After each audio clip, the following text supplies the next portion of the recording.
গুরুতর অসুস্থ হয়ে এক সপ্তাহ ধরে চিকিৎসাধীন বিএনপি চেয়ারপারসন ও সাবেক প্রধানমন্ত্রী খালেদা জিয়া লিভারজনিত সংকট, কিডনির কর্মক্ষমতা হ্রাস, শ্বাসকষ্ট সহ একাধিক শারীরিক জটিলতা নিয়ে রাজধানীর এভার কেয়ার হাসপাতালে চলছে তার চিকিৎসা।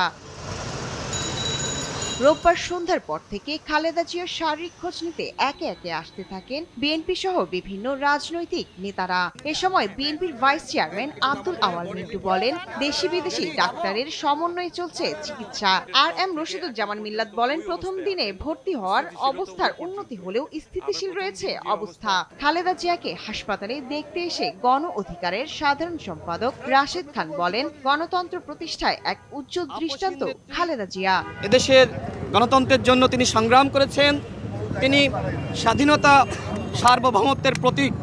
বিশেষ করে বাংলাদেশে ভারতীয় আধিপত্যবাদের বিরুদ্ধে তিনি আপোষহীনভাবে লড়াই করেছেন, যে কারণে কিন্তু তাকে ফ্যাসিস্ট সরকার দীর্ঘ সময় কারারুদ্ধ করে রেখেছিল। প্রথম দিন যে অবস্থা, খারাপ অবস্থা ছিল, তার থেকে বেটার হয়েছে। বেটার অবস্থাটাই স্থিতিশীল অবস্থা। ওনার অবস্থা আগের মতোই, তবে একটু ইমপ্রুভ, কিন্তু আগের মতোই। এবং তাছাড়া ওনাকে দেশি বিদেশি ডাক্তার যেখানে যাদেরকে সংযুক্ত করা যাচ্ছে সবাইকে সংযুক্ত করা হয়েছে এবং সবাই তাদের মতো ঠিকমতো চেষ্টা করতেছে।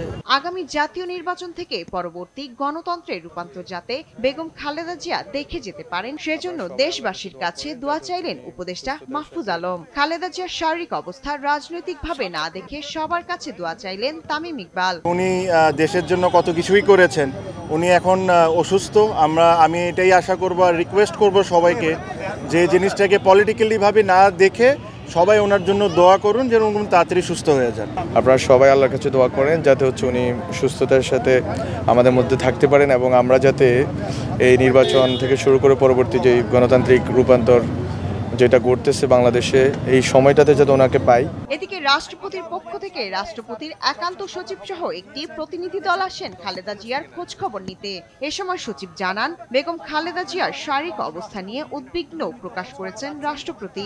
মহান রাষ্ট্রপতি আজকে আমাকে সশরীরে পাঠিয়ে। এমন পরিস্থিতিতে বিএনপির বিজয় দিবসের কর্মসূচি স্থগিত করা হয়েছে। শায়লা খান, নিউজ ডেস্ক, দেশ টিভি।